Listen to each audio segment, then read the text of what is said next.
Sometimes the hardest decisions we make reveal who we truly are. For Eli Martinez, a single father barely keeping his family afloat, that moment came when he saw an elderly woman fall on a busy sidewalk. He was already late for his delivery route, and his boss had warned him about making stops. His 8-year-old daughter was counting on this job to keep their lights on. But when he saw Margot bleeding and scared, groceries scattered everywhere, Eli couldn't walk away. He helped her up, bandaged her leg, and made sure she got home safely.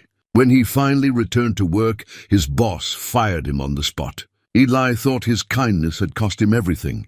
He had no idea that Margot wasn't just any elderly woman. She was a successful author and philanthropist who had been looking for someone special, someone whose heart was bigger than their circumstances. But would this one act of compassion really be enough to change both their lives forever? Before we jump back in, tell us where you're tuning in from.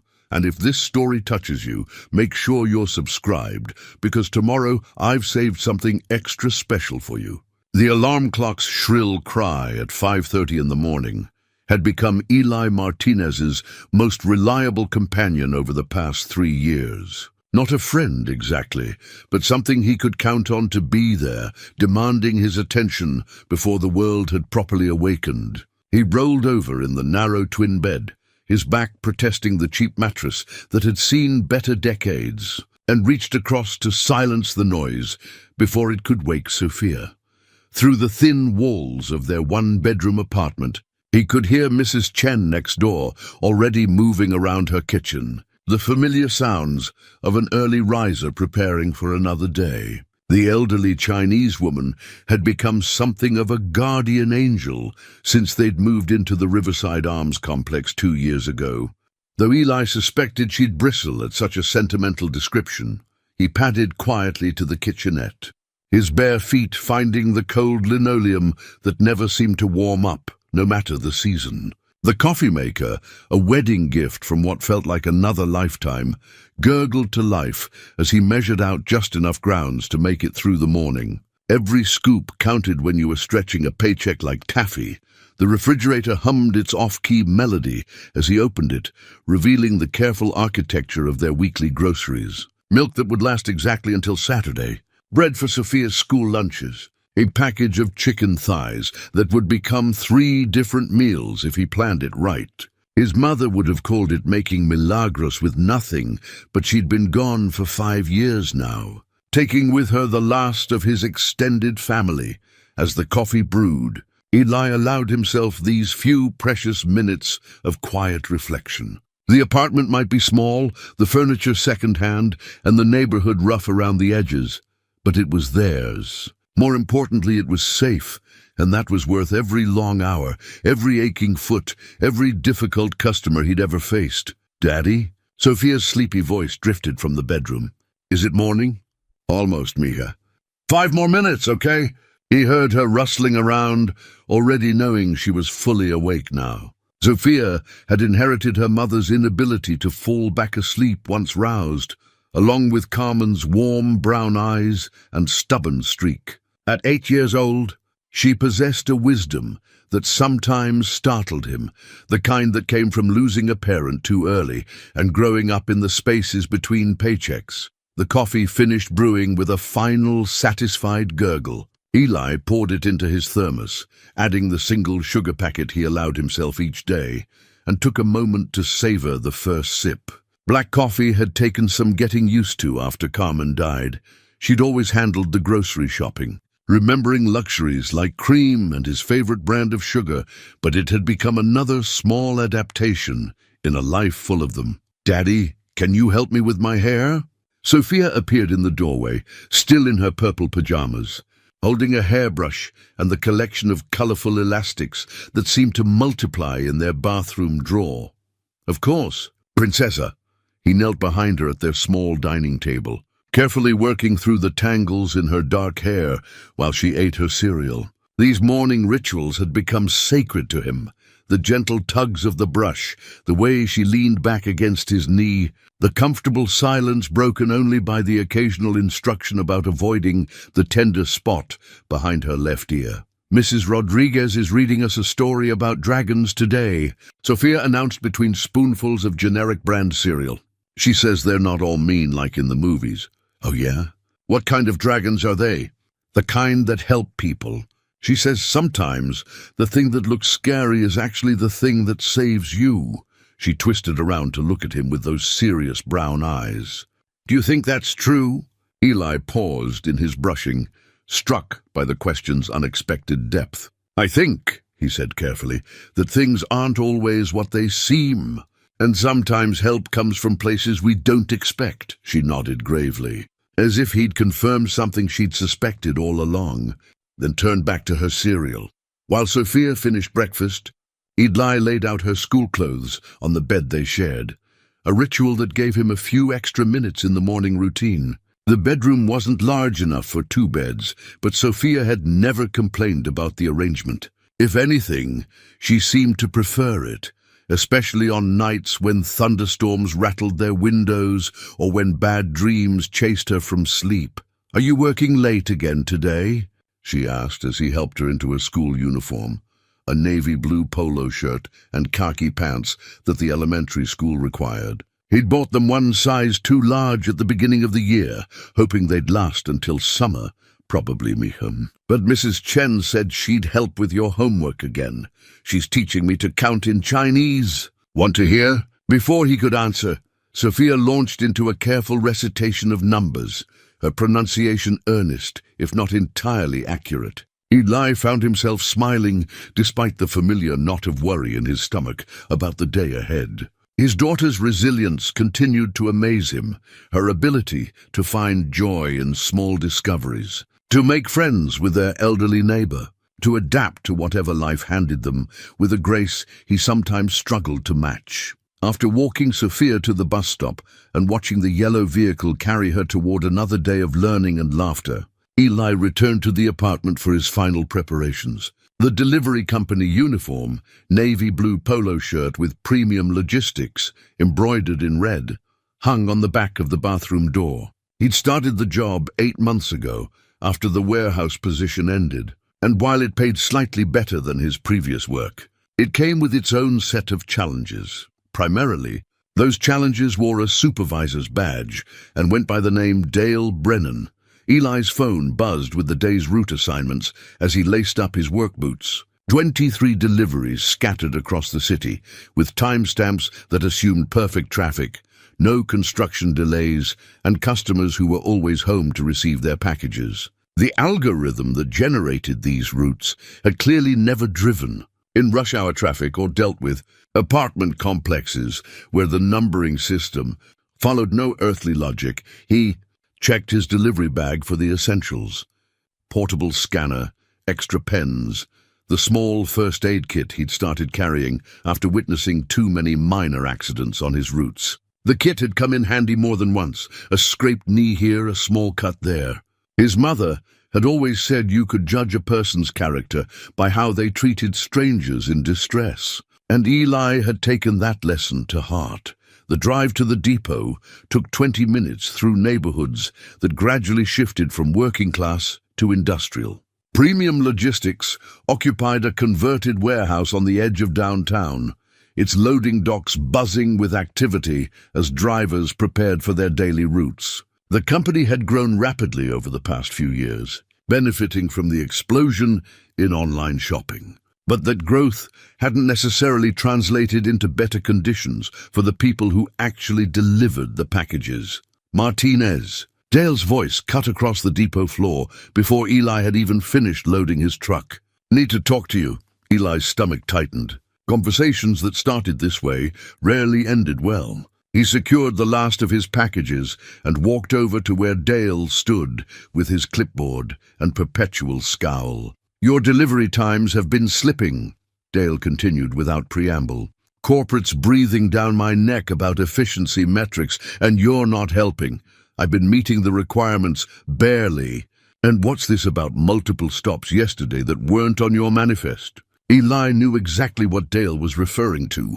An elderly man whose package had been delivered to the wrong apartment. A woman whose prescription medication had been left in the rain. Small detours that added minutes to his day, but made the difference between a customer receiving their package safely or losing something important. Sometimes situations require you to follow protocol, Dale interrupted. Your job is to deliver packages efficiently, not to be everyone's personal problem solver. We've got quotas to meet, and I can't have drivers who think they're running a customer service operation. The knot in Eli's stomach pulled tighter. He needed this job. Sophia needed this job. But he also couldn't ignore people who needed help. It went against everything his parents had taught him, everything he was trying to teach his daughter about being a good person in the world. We understand the priorities, Eli said carefully. I'll focus on efficiency. Dale studied him for a long moment, then nodded curtly. See that you do. I'd hate to have to find a replacement for someone who's been here 8 months. The threat hung in the air between them as Dale walked away. Eli stood there for a moment, feeling the weight of all the mornings that started at 5:30. All the careful budget calculations, all the times he'd tucked Sophia into bed and promised her that everything would be okay. He climbed into his delivery truck and started the engine, pulling out into traffic with Dale's words echoing in his head. The first stop was a downtown office building where he knew the elevator would be slow and the receptionist would be harried. The second was a residential neighborhood where house numbers were barely visible from the street. The third would bring its own challenges, and the fourth, and so on, through 23 deliveries that would determine whether he made it home in time to help Sophia with her homework. As he navigated the morning traffic, Eli found himself thinking about her question from breakfast, about dragons that help people, about things not being what they seem. He wondered if she was learning something in school that he should know about, or if it was just one of those random observations that children make when they're processing the world around them. What he didn't know, as he pulled up to his first delivery of the day, was that in a few hours he would face a choice that would test everything he believed about doing the right thing, regardless of the cost. And that choice would set in motion a series of events that would prove once and for all that sometimes help really does come from the most unexpected places. By 3:15 that afternoon, Eli was running behind schedule. A construction delay on 5th Street had cost him 20 minutes, and a customer who insisted on recounting every detail of their vacation had added another 15. Dale's morning warning echoed in his head as he checked his phone. 7 deliveries left, and the depot closed at 6. Doable, but only if nothing else went wrong. The autumn sun cast long shadows across Maple Street as he double-parked outside a row of Victorian houses that had seen better decades. Package number 17 was addressed to Mrs. Eleanor Whitman at 412B, a second-floor apartment accessed through a side entrance, barely visible from the street. Eli grabbed the medium-sized box, books, judging by the weight and the return address from an online retailer, and jogged toward the building. That's when he saw her. An elderly woman lay sprawled across the sidewalk 20 feet ahead, her body twisted at an unnatural angle. Groceries had scattered in a wide arc around her, apples rolling toward the gutter, a carton of milk leaking white across the concrete, canned goods that had dented when they hit the pavement. Her purse lay open beside her, its contents spilled like secrets across the walkway. Eli dropped the package and ran. "Ma'am? Ma'am, can you hear me?" He knelt beside her, his delivery training kicking in. Check for consciousness first, then assess injuries. Don't move someone unless they're in immediate danger. The woman's eyes fluttered open, pale blue, clouded with confusion and pain. She appeared to be in her 70s, well-dressed in a cream-colored coat that was now stained with dirt and what looked like blood from her scraped palms. Her silver hair had come loose from its careful arrangement, and she was trembling. "I fell," she whispered, her voice barely audible. "I don't understand. I was just walking." "And then, try not to move," Eli said gently, pulling out his phone to call 911.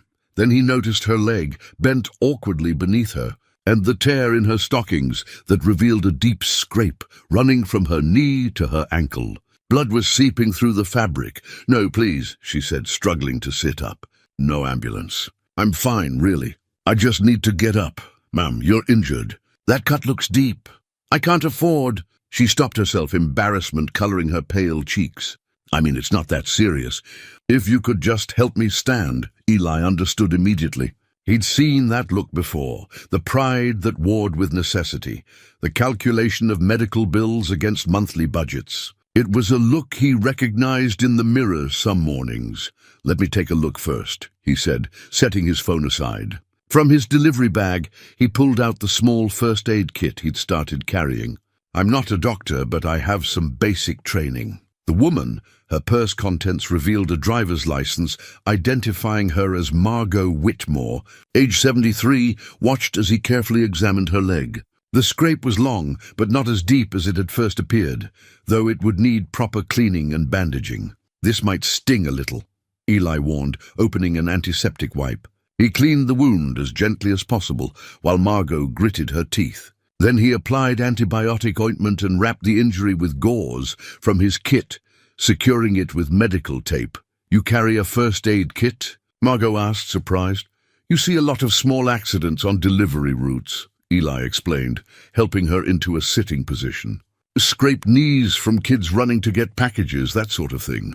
My mother always said you never know when someone might need help. He began gathering her scattered groceries, checking each item for damage. Most were salvageable. The apples had a few bruises, the bread was slightly squashed, but the canned goods were fine. He retrieved her purse contents with the same careful attention, making sure nothing was left behind. You don't have to, Margot began. It's no trouble, Eli said, offering her his arm to help her stand. She was steadier than he'd expected, though she winced when she put weight on her injured leg. Where were you headed? Do you live nearby? Just around the corner. 428 Sycamore. She paused, studying his face with those pale blue eyes that seemed to see more than they revealed. You're very kind. Most people would have just called 911 and left. Most people would have stopped to help, Eli replied, though he wasn't entirely sure that was true. No, Margot said quietly. Most people wouldn't. They walked slowly towards Sycamore Street, Eli carrying her grocery bag and staying close in case she stumbled. She lived in a small but well-maintained house with a garden that had been lovingly tended through the seasons. Late roses still bloomed near the front porch, and chrysanthemums added splashes of gold and burgundy to the flower beds. Would you like me to help you inside? Eli asked. Make sure you're settled. You've done quite enough, Margot said, then seemed to reconsider. Actually, yes. That would be very kind. The interior of her house spoke of a life well lived. Bookshelves lined every wall, filled with volumes that showed signs of being read rather than just displayed. Original artwork hung in carefully chosen spots, and the furniture had the comfortable shabbiness that comes from decades of daily use. It was the kind of home Eli imagined having someday, when Sophia was older and they could afford something beyond basic shelter. Let me make you some tea, Margot said. Moving toward the kitchen. You should rest that leg, Eli protested. Nonsense.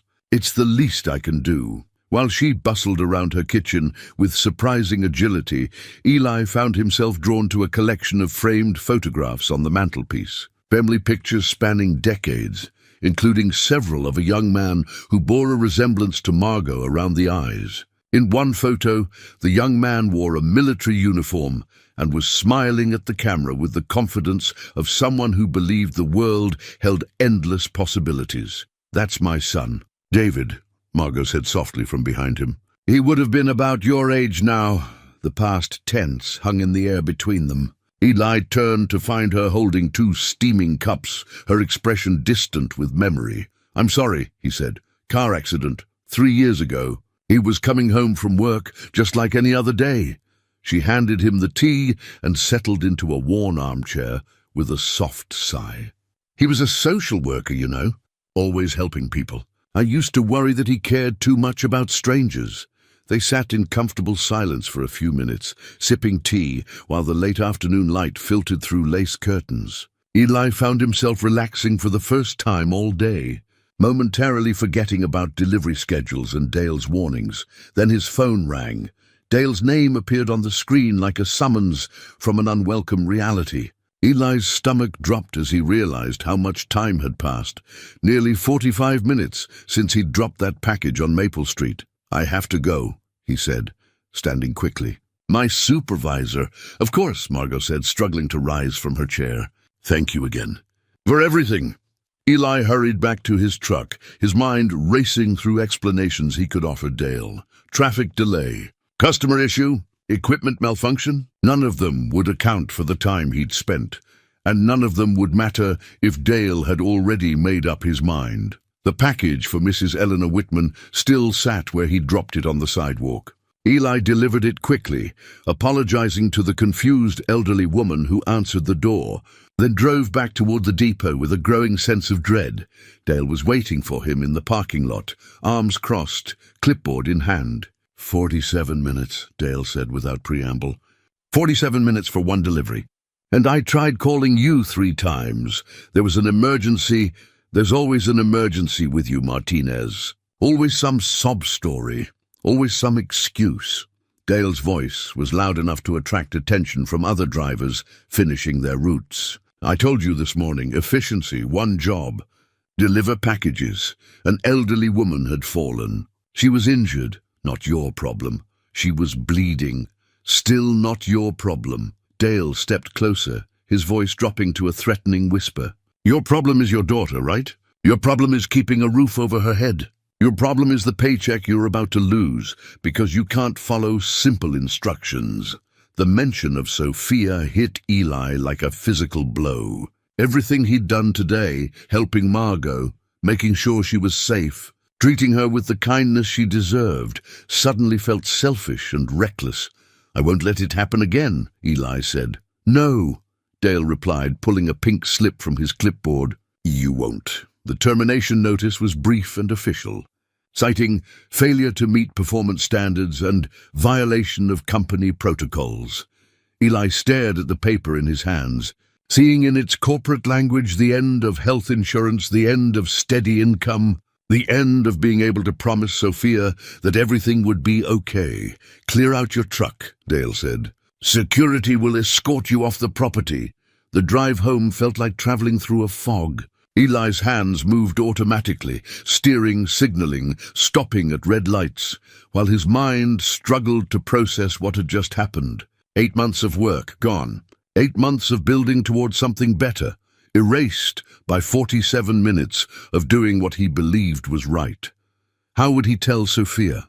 How would he explain that Daddy had lost another job, that they might have to move again, that the stability she'd grown to depend on was once again slipping away? He parked outside the Riverside Arms and sat in his car for several minutes, staring at the pink slip as if it might change into something else, a commendation, perhaps, or a simple mistake that could be corrected with a phone call. But the words remained the same, and reality settled around him like a weight he wasn't sure he could carry. Eli woke at 5:30 out of habit, his body still programmed for a job that no longer existed. The alarm clock's cry seemed particularly cruel this morning, announcing another day of uncertainty. He lay in bed for a few extra moments, listening to Sophia's soft breathing beside him, wondering how many more mornings they'd wake up in this apartment.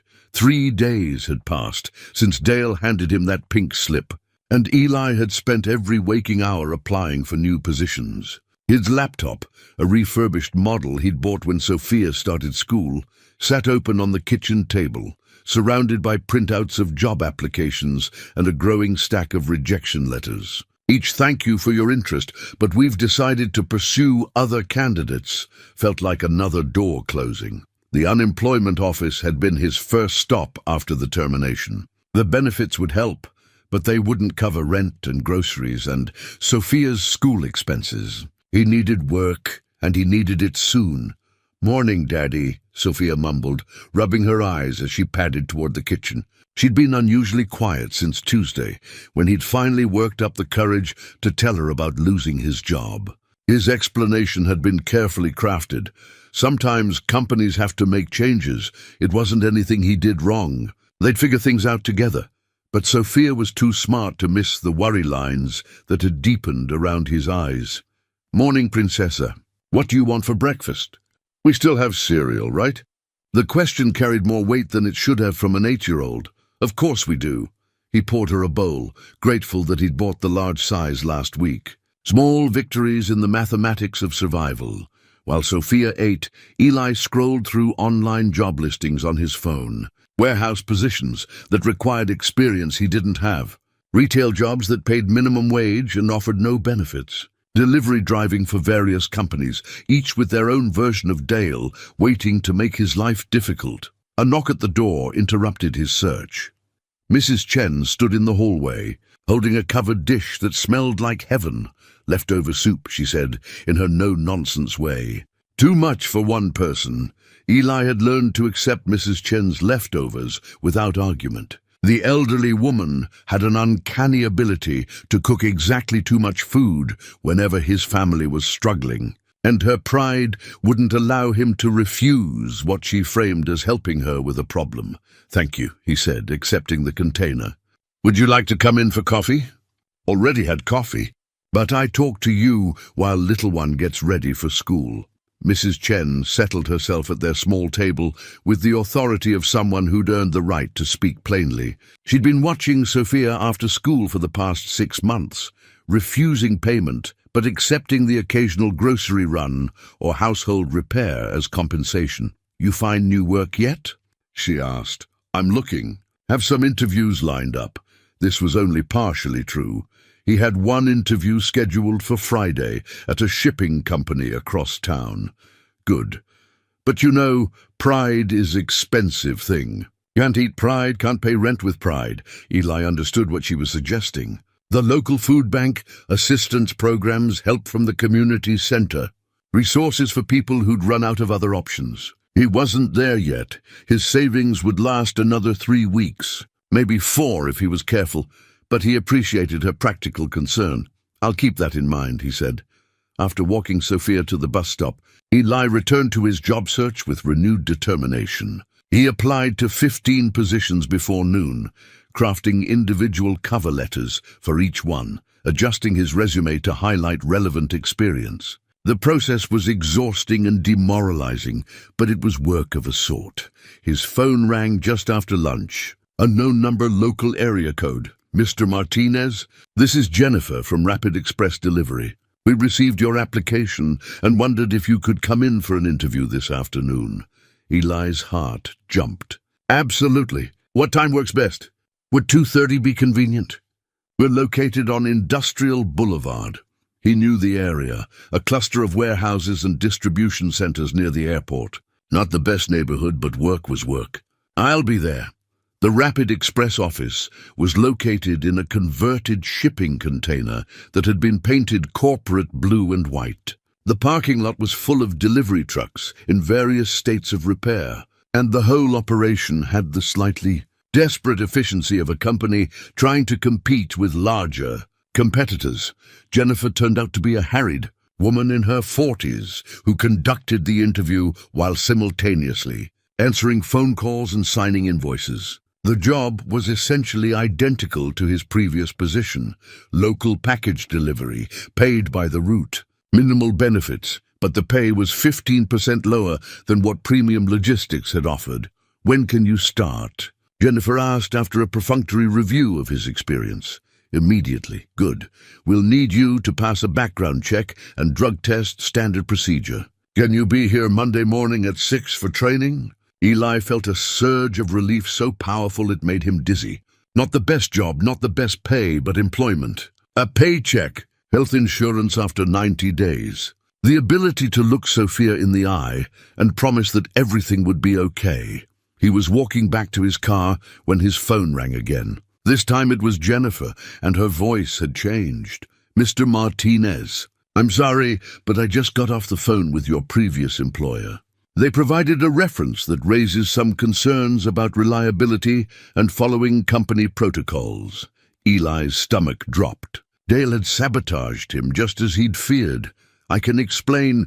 "I'm sure you can, but we've decided to go with another candidate." "Thank you for your time." The call ended, leaving Eli standing in an industrial parking lot with his hand still pressed to his ear, processing the reality that Dale's vindictiveness would follow him wherever he tried to work. How many other potential employers would call premium logistics? How many doors would that reference close? He sat in his car for several minutes, fighting the urge to call Dale and demand an explanation. It would accomplish nothing except to give Dale the satisfaction of knowing he'd landed another blow. Instead, Eli drove to the library and spent the afternoon applying for jobs that were farther from home.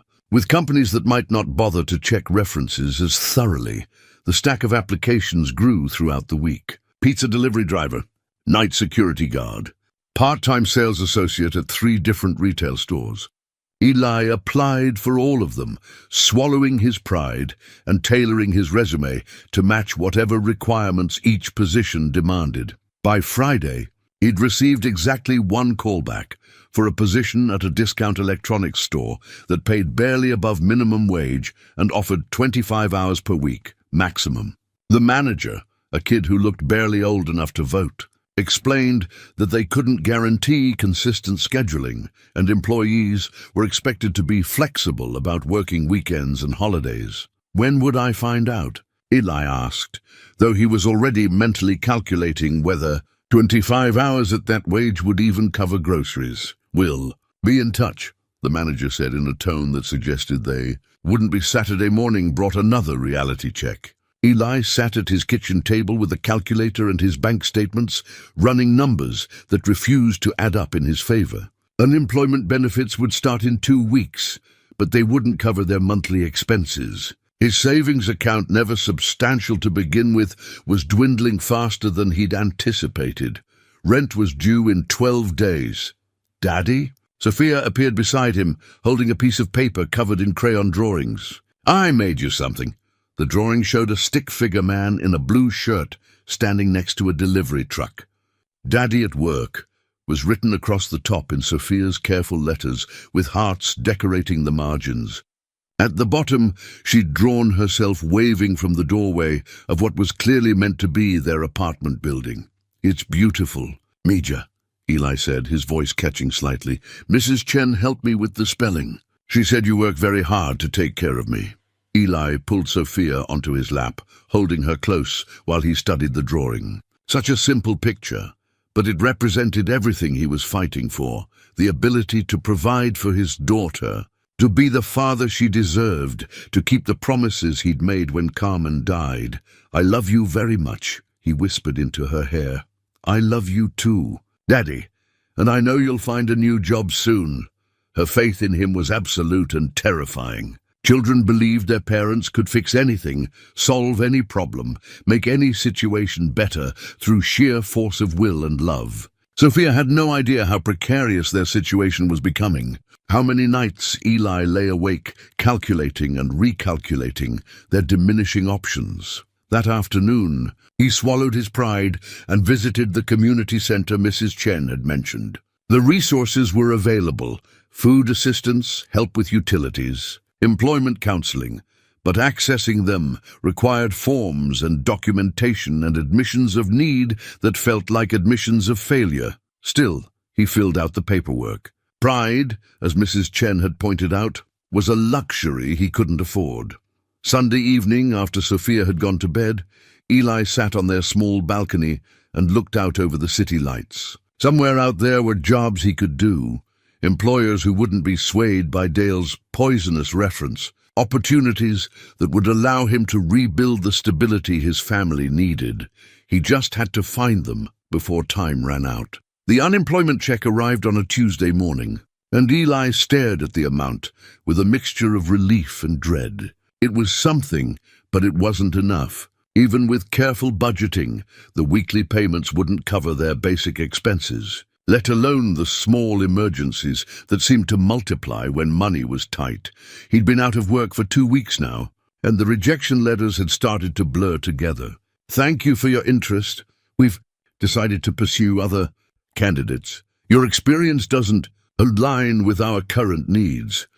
Each polite dismissal felt like another step toward an edge he couldn't see but could sense. Approaching, Sophia had stopped asking directly about his job search, but Eli could see her watching him more carefully, processing the small changes in their routine. Dinner had become simpler, pasta with butter instead of the sauce she liked, generic cereal instead of the name brand, a tap water instead of the juice boxes she'd grown accustomed to packing for lunch. "Daddy, why are you sad?" she asked one morning as he walked her to the bus stop. The question caught him off guard. He thought he'd been hiding his stress better than that. "I'm not sad, Princessa. Just thinking about grown-up things." "Is it because you don't have a job anymore?" There was no judgment in her voice, just the straightforward curiosity of a child trying to understand her world.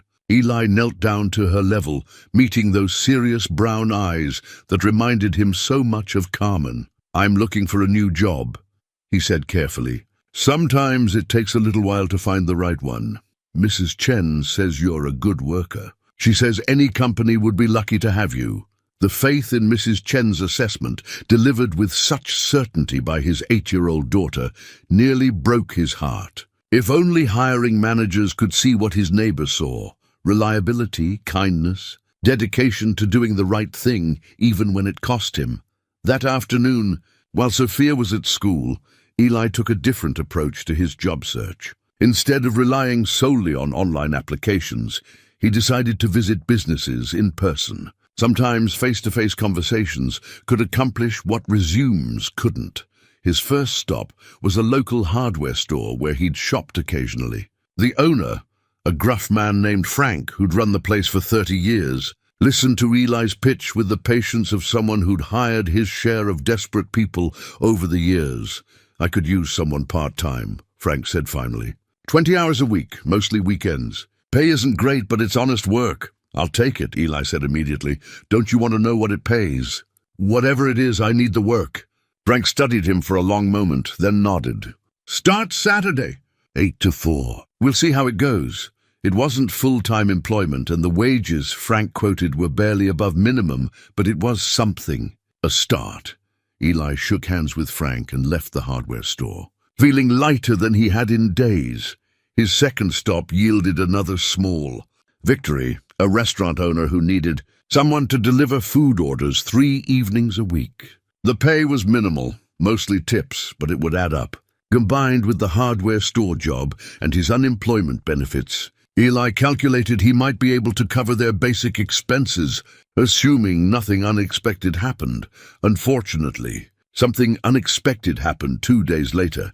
Sophia woke up Thursday morning with a fever and a cough that had developed overnight. Eli took her temperature, 102 degrees, and made the decision to keep her home from school. She rarely got sick, but when she did, it hit hard and fast. "My throat hurts," she whispered, her voice barely audible. Eli gave her children's acetaminophen and settled her on the couch with blankets and her favorite stuffed animal, a worn teddy bear that had been Carmen's when she was young. He checked their medicine cabinet for anything else that might help: throat lozenges, cough syrup, a thermometer that was probably older than their marriage, and realized how depleted their supplies had become. A trip to the pharmacy was necessary, but it would cost money they didn't have much of. Still, Sophia's health wasn't negotiable.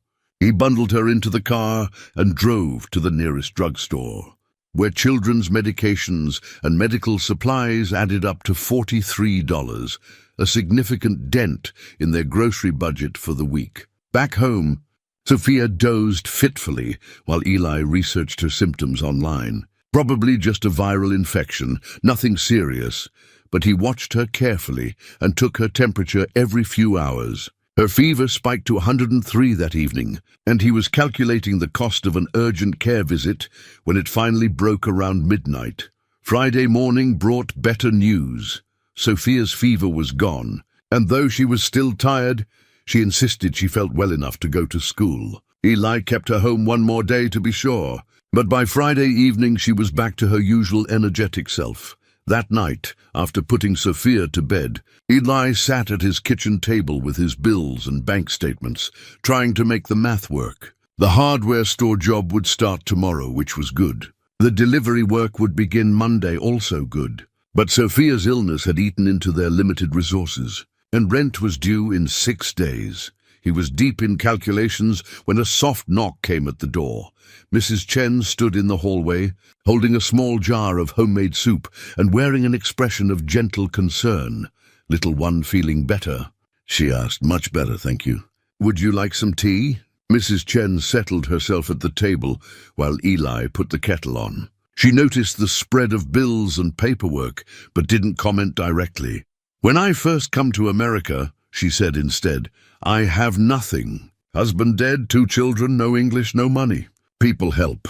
Neighbor lady teach me to shop at grocery store. Men at church help me find work cleaning offices at night." Eli listened, understanding that Mrs. Chen was sharing something important.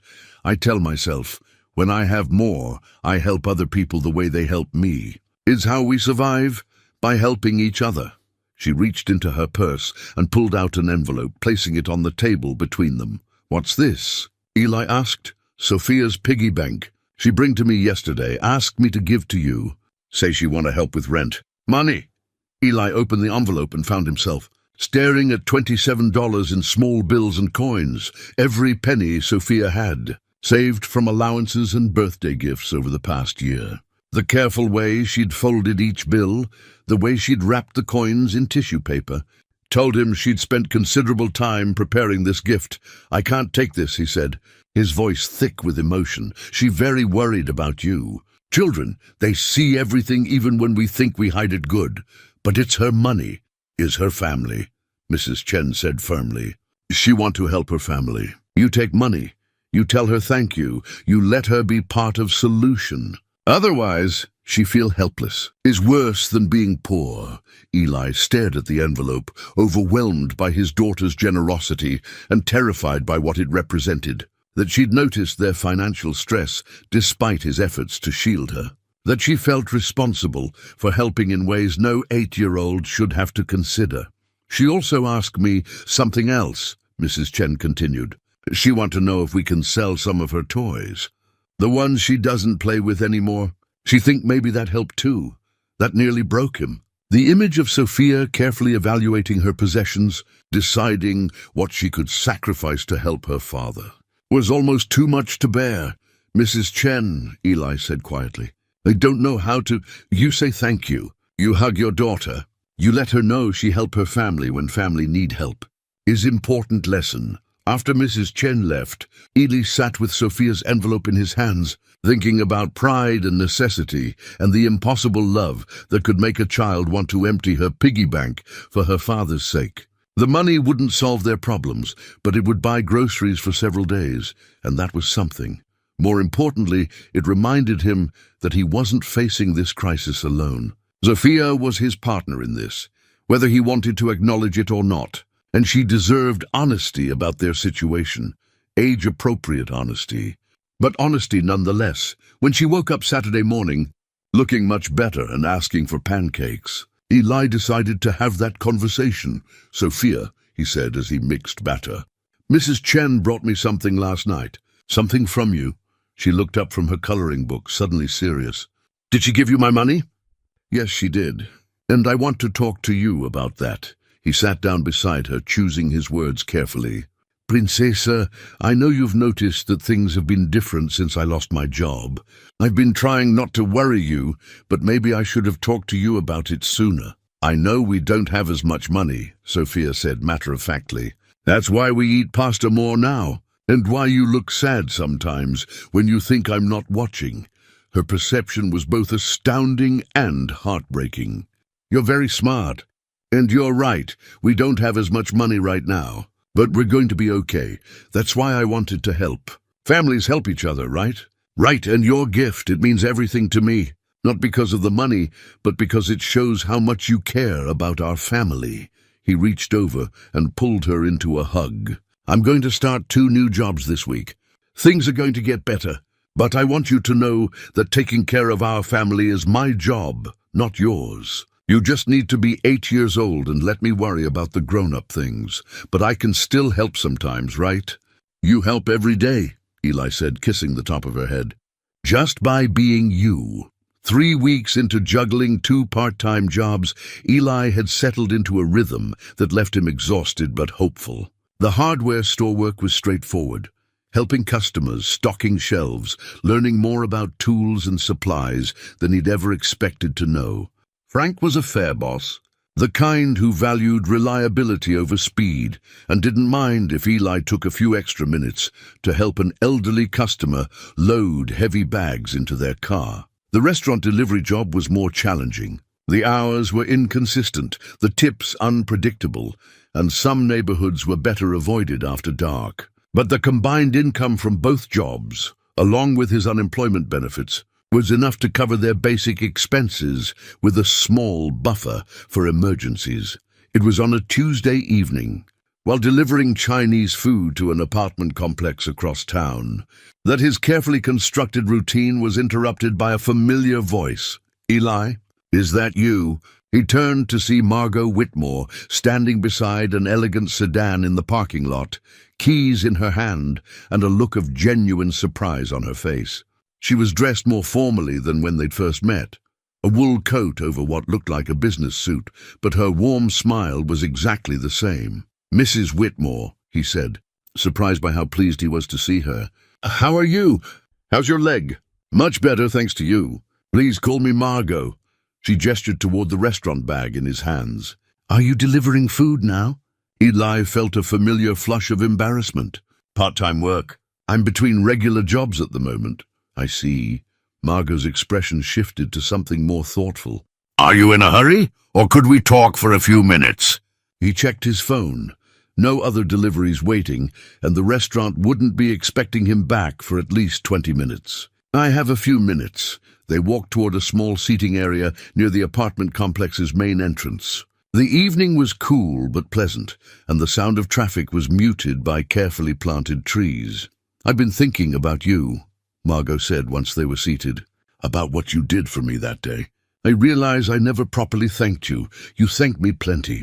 And you gave me tea. Tea hardly seems adequate for what you did. You lost your job because of me." The directness of the statement caught Eli off guard. "You knew about that?" "I figured it out. You were rushing, you were worried about time, and then you spent nearly an hour making sure I was safe. It doesn't take a genius to connect the dots." Eli shrugged, uncomfortable with the direction of the conversation. "I made a choice. I'd make the same choice again." "That's exactly what I mean." Margot leaned forward slightly, her pale blue eyes intent. "Do you know how rare that is? How many people would have helped me up, maybe called 911, and then rushed off to save their own jobs? Most people are good. Some people are good. Some people mean well. But very few people will sacrifice their own security to help a stranger. Very few people will sit in a stranger's living room and drink tea when they should be worried about their own problems." Margot reached into her purse and pulled out a business card, elegant cream-colored stock with simple black lettering. "I'd like to offer you a job, Eli." He stared at the card, reading the simple text. "Margot Whitmore, author and philanthropist," with a phone number and email address below. "What kind of job?" he asked cautiously. "Initially, I need a driver and personal assistant. Someone reliable, someone I can trust. The pay would be $40,000 a year, plus health benefits."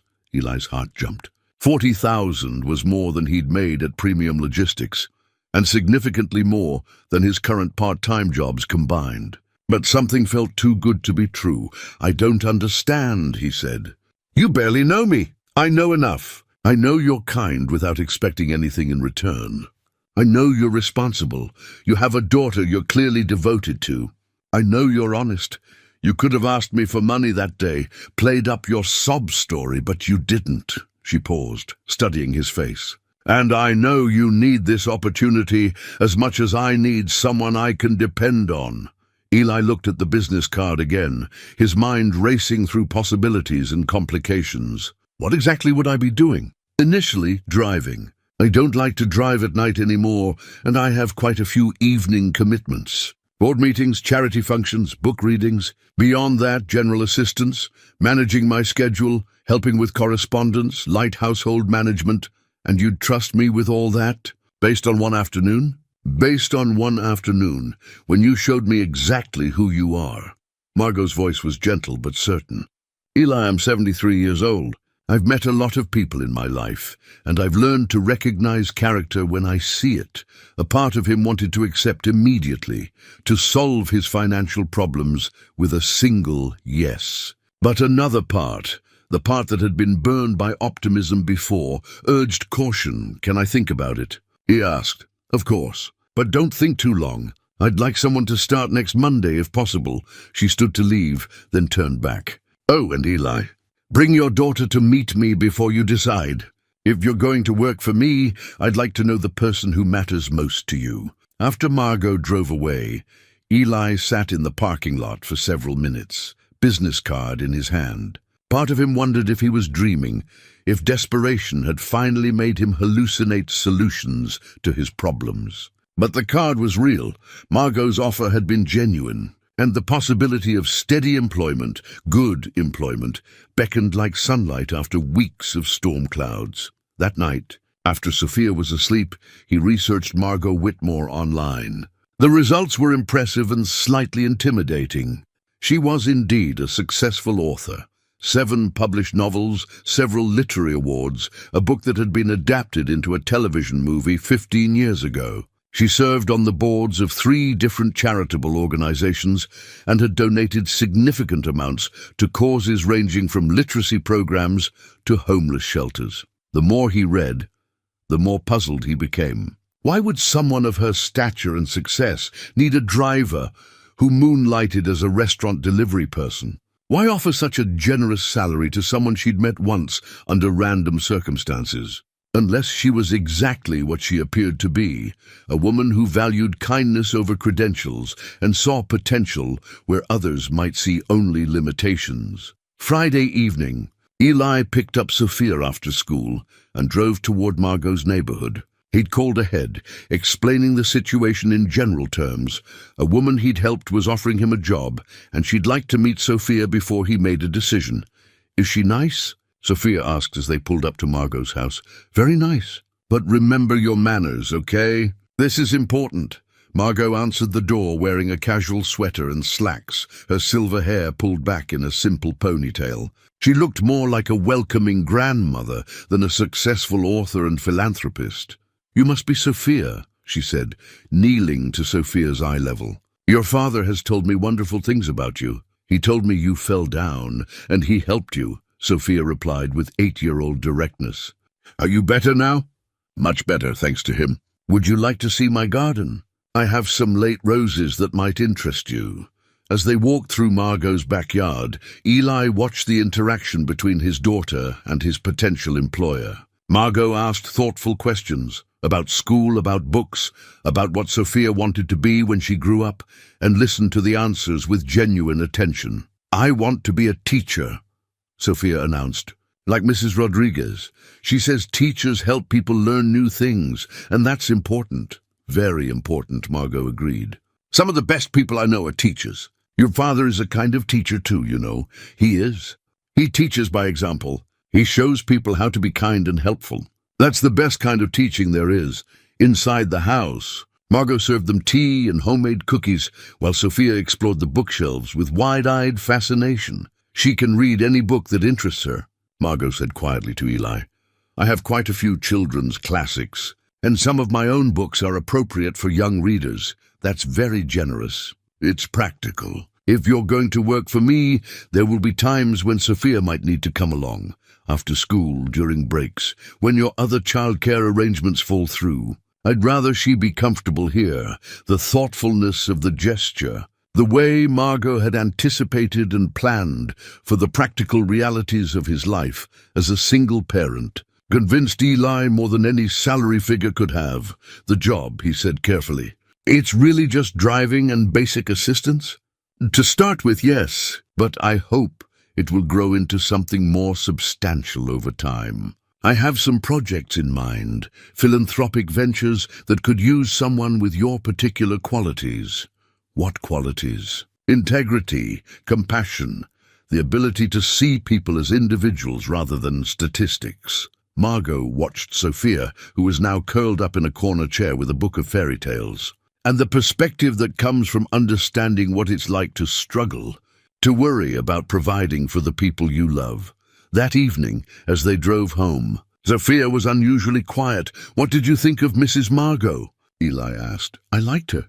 She has a lot of books. Anything else?" "She looks sad sometimes, like when she doesn't think anyone is watching." Sophia considered this observation. "But she was happy when we were there." "I think she gets lonely." Once again, his daughter's perceptiveness amazed him. She'd noticed something in Margot that Eli had missed, a loneliness that wealth and success couldn't fill.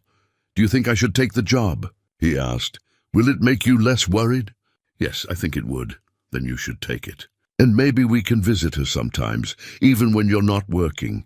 She seems like she could use more friends."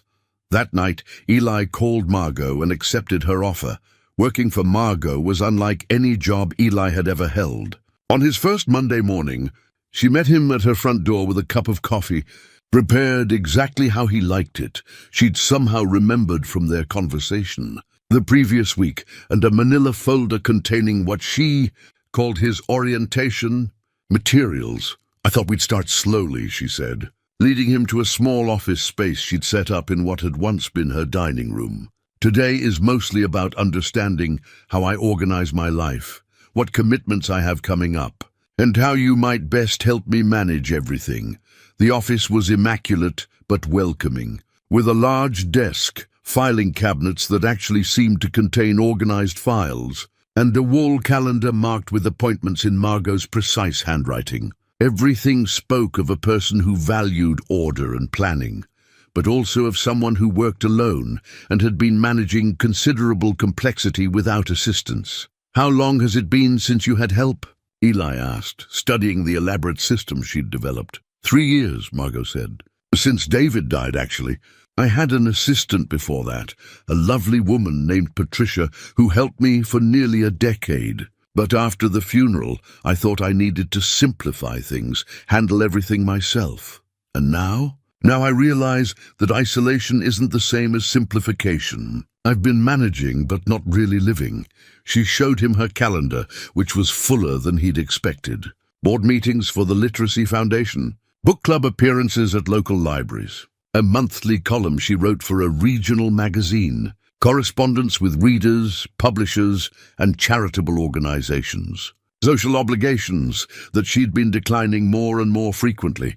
"The driving is important," she explained, "but it's really about having someone I trust to help me re-engage with the world. Someone who can handle the logistics so I can focus on the things that actually matter to me." Eli's first official task was to drive Margot to a board meeting for the Children's Literacy Foundation, held at a community center across town. As they drove, she briefed him on the organization, their mission to provide books and reading programs to underserved schools, their annual fundraising goals, the personalities and politics of the board members he'd be meeting.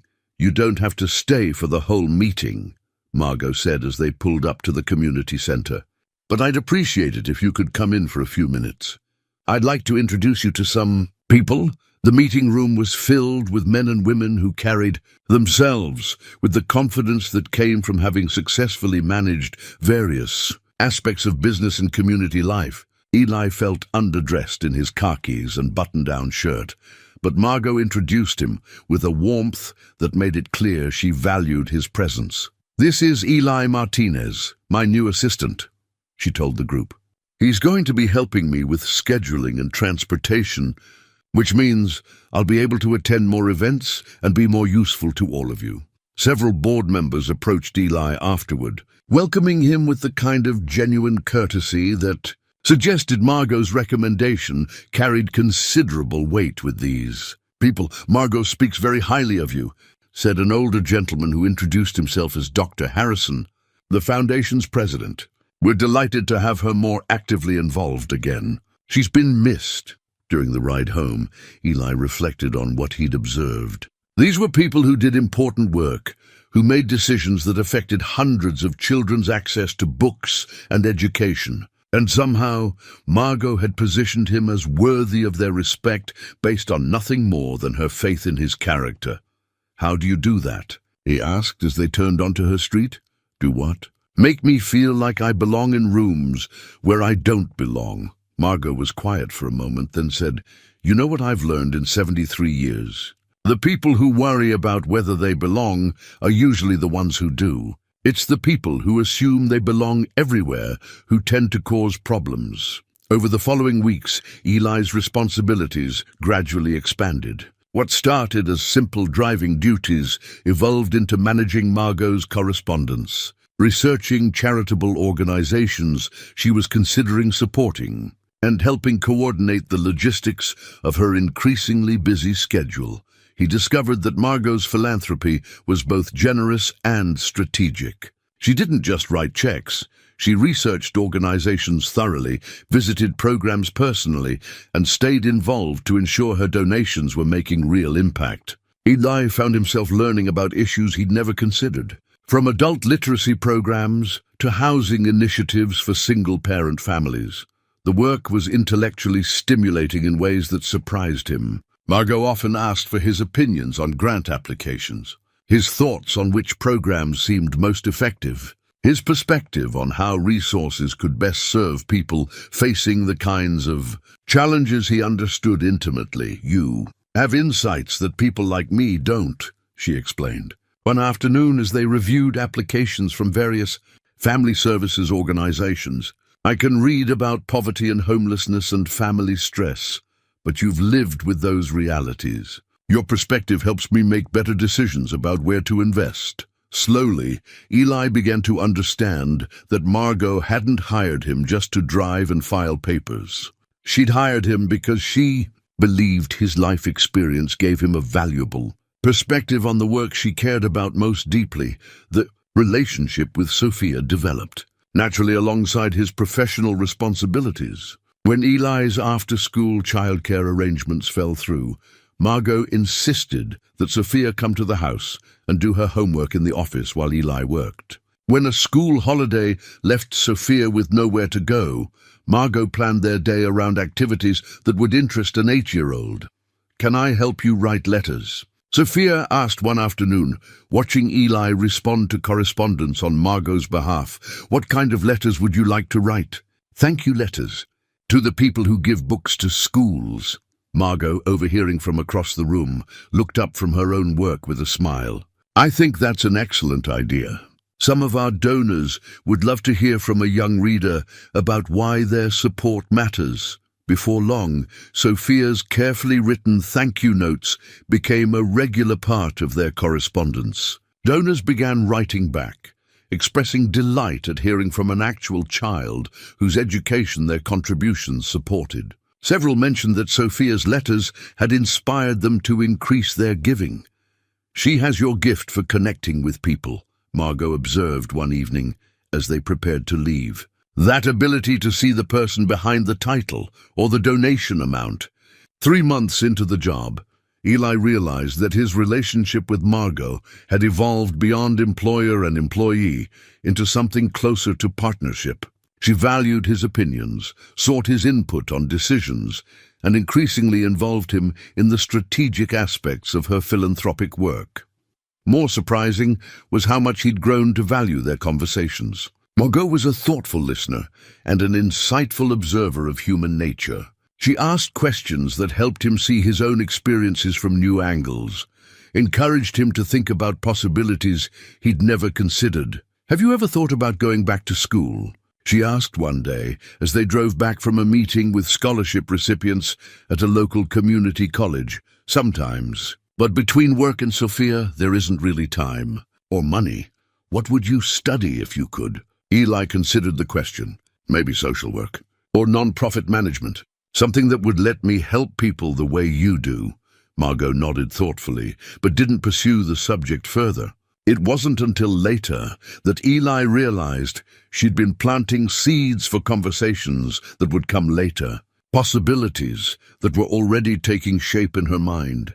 That evening, as he helped Sophia with her homework while Margot prepared dinner for all 3 of them, another routine that had developed naturally, Eli reflected on how much his life had changed in such a short time.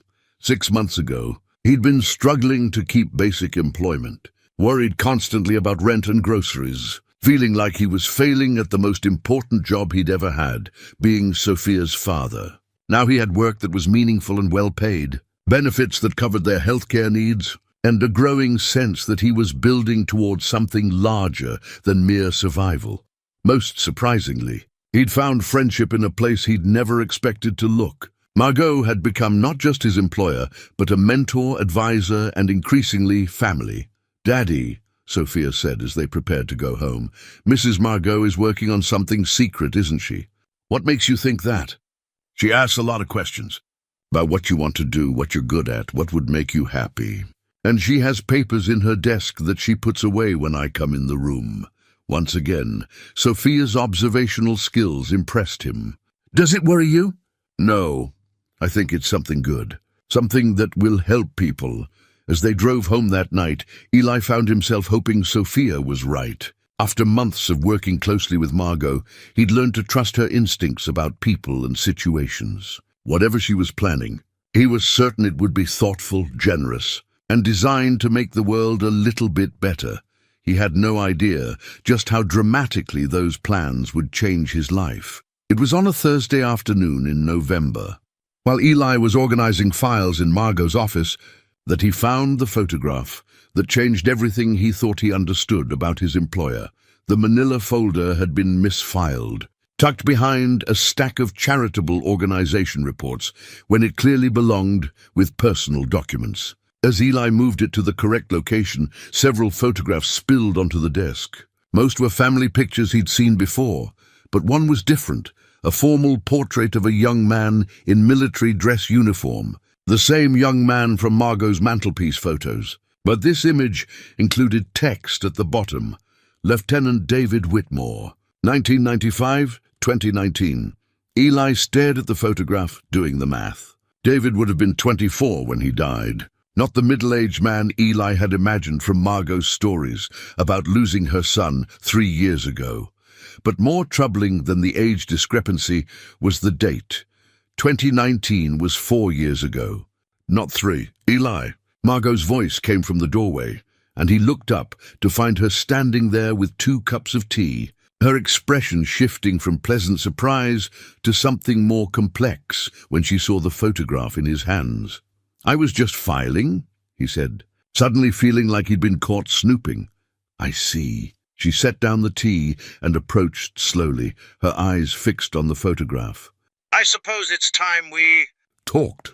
She settled into the chair across from his desk, a reversal of their usual positions that felt significant, and was quiet for a long moment. "David wasn't killed in a car accident," she said finally. "He died by suicide. 4 years ago this month." The words hit Eli like a physical blow. "Margot, he was struggling with PTSD after 2 tours in Afghanistan. He'd been getting help, seemed to be doing better, but..." She paused, her hands folded carefully in her lap. "Sometimes the darkness wins, despite everyone's best efforts." Eli set the photograph down gently, trying to process this revelation and its implications. "Why didn't you tell me the truth?" "Because suicide carries a stigma that car accidents don't. Because people react differently when they know. Because I wasn't ready to trust you with the most painful part of my life. And now I realize I can't ask you to help me with what I'm planning without you understanding why it matters so much to me." Margot stood and moved to her filing cabinet, removing a thick folder that Eli had noticed her handling privately on several occasions. She placed it on the desk between them. David spent his last 2 years working with veteran services and homeless outreach programs. He was passionate about helping people who'd fallen through society's cracks, people who were struggling with mental health issues, addiction, job loss, family crisis. People like me. Eli finished quietly. People like both of us, in different ways. Margot opened the folder, revealing architectural drawings, legal documents, and detailed business plans. Before he died, David and I had talked about creating a foundation that would provide more than just financial assistance. Something that would offer comprehensive support: employment, housing, counseling, education, family services, all coordinated and designed to help people rebuild sustainable lives. Eli studied the documents, recognizing elements of social work programs he'd encountered during his own periods of struggle, but organized in a way that addressed the gaps and disconnects that made existing systems less effective than they could be. David called it the Second Chance Foundation, Margot continued. He believed that most people who were struggling weren't looking for handouts.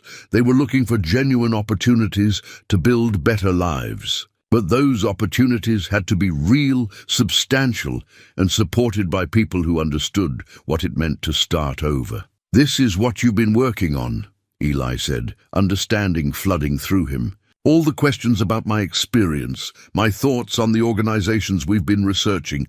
I've been trying to understand how to make David's vision real, and I've been trying to determine whether you might be interested in helping me lead it." The magnitude of what she was suggesting took several moments to fully register. Lead it? The foundation will need an executive director, someone who understands the challenges our clients will face because they've faced them personally. Someone who has the compassion to see each person as an individual and the practical knowledge to help them navigate systems and resources effectively. She pulled out another document, a job description that had clearly been crafted with Eli specifically in mind. The salary range was more than he'd ever imagined earning, but more importantly, the responsibilities were exactly the kind of work he'd found himself gravitating toward during his months with Margot. "You want me to run a foundation?" he asked, still trying to process the offer. "I want you to help me fulfill my son's vision of giving people the kind of support that actually makes a difference. The kind of support that recognizes people's dignity and potential rather than just their immediate needs." Eli looked at the architectural drawings, plans, for a community center that would house job training programs, childcare services, counseling offices, and temporary housing assistance. It was ambitious and comprehensive, and exactly the kind of resource he wished had existed during his own periods of struggle. "Why me?" he asked. "There must be people with more experience, more credentials maybe. More experience with the theoretical aspects of poverty and family crisis, possibly. But not more experience with what it actually feels like to worry about rent money while trying to be a good parent. Not more experience with the daily humiliations of job hunting when you're desperate. Not more experience with having to choose between pride and survival." She paused, her pale blue eyes intent on his face. "And not more experience with maintaining kindness and integrity when it would be easier to become bitter or cynical." The reference to the day they'd met, his choice to help her despite the professional cost, hung in the air between them. David believed that the people who could best help others in crisis were people who had navigated crisis themselves and emerged with their humanity intact. He believed that shared experience created trust and understanding that no amount of professional training could replace. Eli thought about the scholarship recipients they'd met, how they'd responded to him differently than they responded to other board members. The way people seemed more comfortable sharing their struggles with him, more willing to accept suggestions when they came from someone who clearly understood what they were facing. "This is why you hired me," he said. "The pieces finally falling into place. I hired you because you showed remarkable character under difficult circumstances. Everything since then has confirmed that assessment." Margot smiled slightly. "Though I'll admit I had hoped we'd reach this conversation eventually, and if I said no, then you'd continue working for me as long as you wanted to, with my gratitude and respect. This isn't a condition of employment, Eli. It's an invitation to do work that I think would be meaningful to both of us."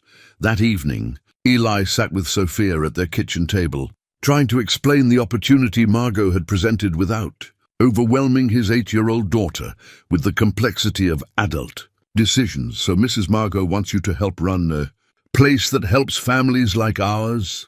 Sophia asked, something like that. "It would be a big responsibility, though. And it would mean some changes in our life. Good changes?" "I think so. But it would also mean that sometimes I'd be very busy. working on things that are important but might take time away from us. Sophia considered this seriously. Would it help other kids whose daddies lost their jobs? Yes, it would. Then I think you should do it. And I think Mrs. Margot's son would be proud. Once again, Sophia's wisdom and generosity amazed him. At 8 years old, she'd grasped something that adults sometimes missed, that meaningful work required sacrifice. But that sacrifice could be worthwhile when it served something larger than immediate self-interest.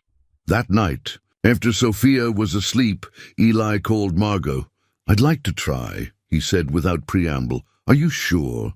It won't be easy work. Foundation management is complex, and the problems we'll be trying to address don't have simple solutions, I'm sure. Not because I think it will be easy, but because I think it matters. And because I think David was right. Sometimes the best help comes from people who understand what help actually looks like." There was a long pause before Margot spoke again, and when she did, her voice was thick with emotion. "Thank you, Eli, for everything you've given me over these past months, and for everything you're willing to give in the future." After the call ended, Eli sat in his small kitchen and looked around their apartment, the place where he'd worried about rent, where Sophia had offered her piggy bank savings, where they'd learned to make do with less and find joy in small victories. Soon they'd be able to afford something better, somewhere with more space and fewer worries about monthly expenses. But he was grateful for this place and what it had taught them both about resilience, family, and the importance of helping others even when you were struggling. Yourself, those lessons would serve them. Well, in the work ahead, the next 6 weeks passed in a whirlwind of preparation that both exhilarated and terrified. Margot had been planning the Second Chance Foundation for months, but turning those plans into reality required an intensity of focus and decision-making that pushed both of them beyond their comfort zones. The legal paperwork alone was daunting. Articles of incorporation, tax-exempt status applications, board member agreements, and insurance policies that covered everything from general liability to professional misconduct. Margot's attorney, a sharp-eyed woman named Rebecca Chen, who happened to be Mrs. Chen's niece, walked them through each document with patient precision. "You realize what you're taking on?" Rebecca asked Eli during one of their marathon signing sessions. "This isn't just about helping people. It's about managing budgets, overseeing staff, reporting to government agencies, and being accountable to donors who will expect measurable results." "I'm starting to understand that," Eli replied, initialing another page of compliance requirements. "Good, because the people you'll be serving deserve better than good intentions. They deserve competent management." Rebecca's bluntness was actually reassuring.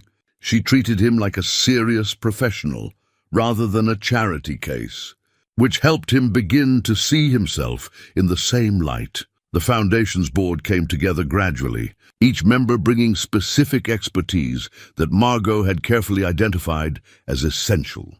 Dr. Harrison from the Literacy Foundation agreed to chair the board, bringing decades of nonprofit management experience. A social worker named Maria Santos would oversee program development. James Wright, a local businessman who'd grown up in foster care, would handle financial oversight. "Each of these people has a personal connection to our mission," Margot explained as they reviewed board member profiles. "They're not just lending their names, they're investing their credibility in what we're trying to build." The most challenging aspect of the preparation was Eli's own education in foundation management. Margot enrolled him in an intensive non-profit leadership program offered by the State University, which meant 3 evenings a week of classes on topics like grant writing, program evaluation, and organizational development. The other students in the program were mostly people with master's degrees in social work or public administration. Eli often felt out of place during discussions about theoretical frameworks and policy analysis, but he gradually realized that his practical experience provided insights that academic training sometimes missed. "You ask different questions," his instructor, Dr. Patricia Williams, observed after a class discussion about housing assistance programs. When everyone else is talking about eligibility requirements and funding mechanisms, you're asking about how people actually access the services and whether the process preserves their dignity.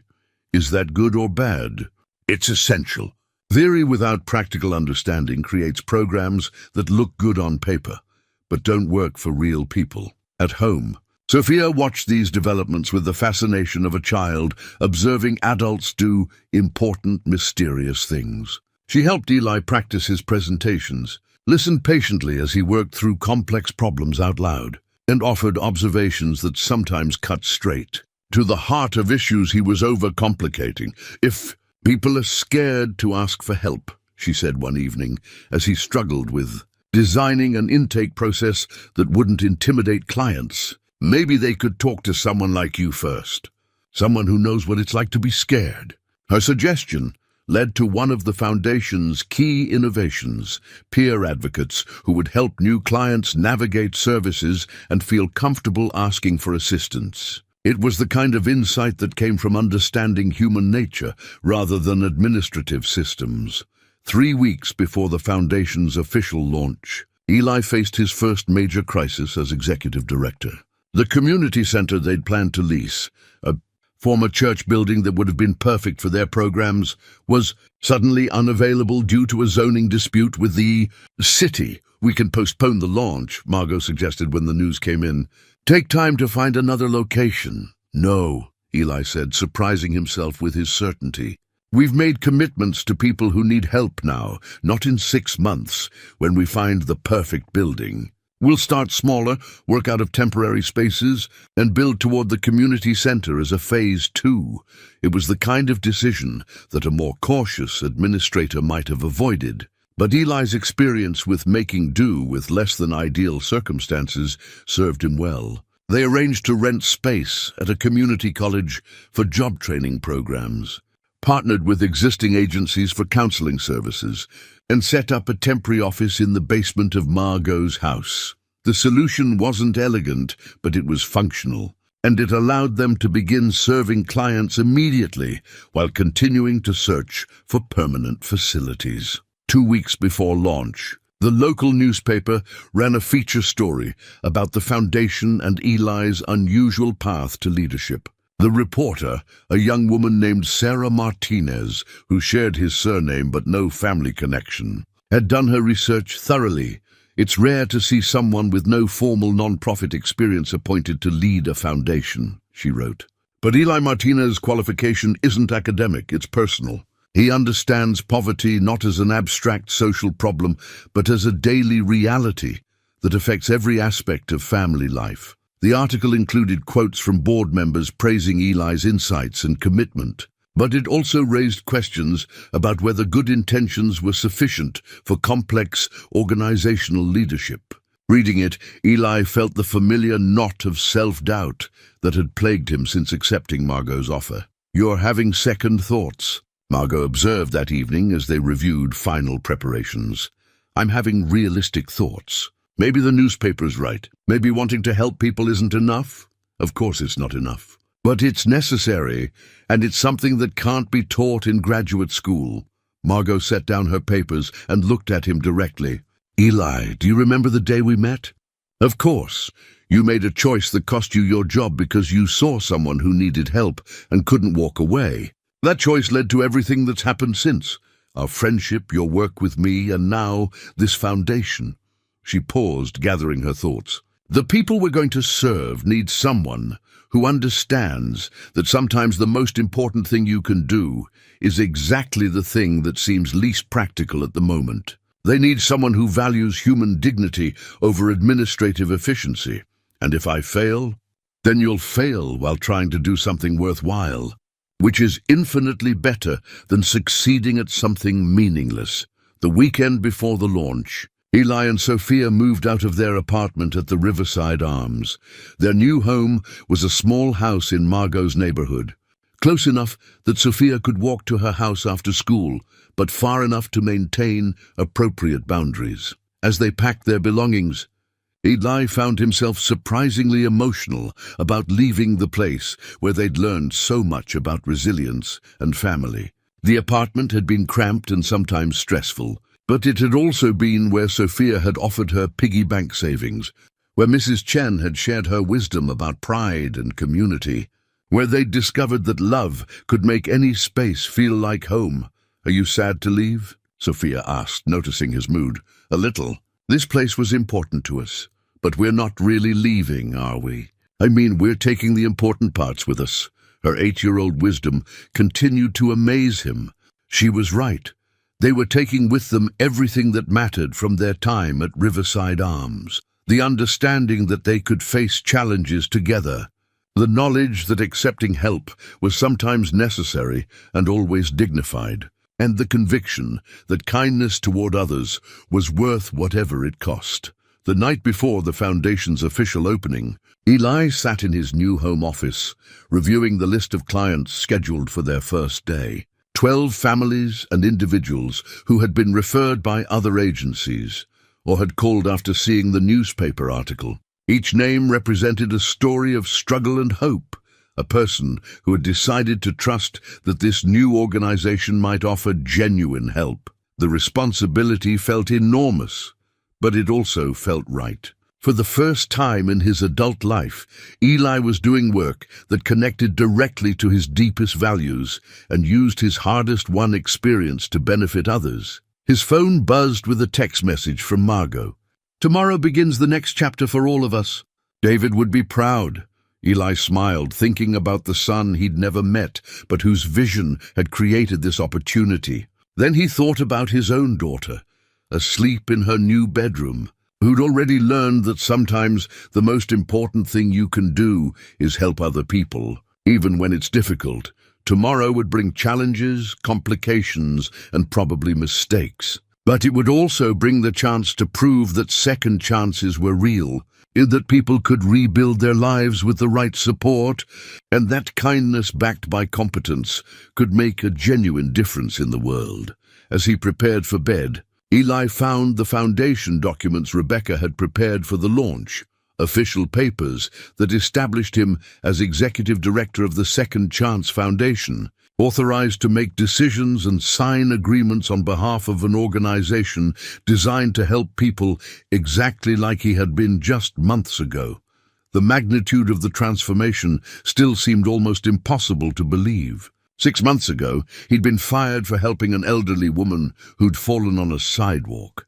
Tomorrow, he'd open the doors of an organization that existed because that same woman had recognized something in his character that he hadn't even known was there. But perhaps the most remarkable part wasn't how much his circumstances had changed. It was how much he'd remained the same person who would always stop to help someone in need, regardless of the cost. That consistency of character Margot had taught him was what made him trustworthy with the responsibility he was about to assume. The last thing Eli did before turning off the lights was to check on Sophia, who was sleeping peacefully in her new room, surrounded by boxes they hadn't yet unpacked. Tomorrow would be a big day for both of them.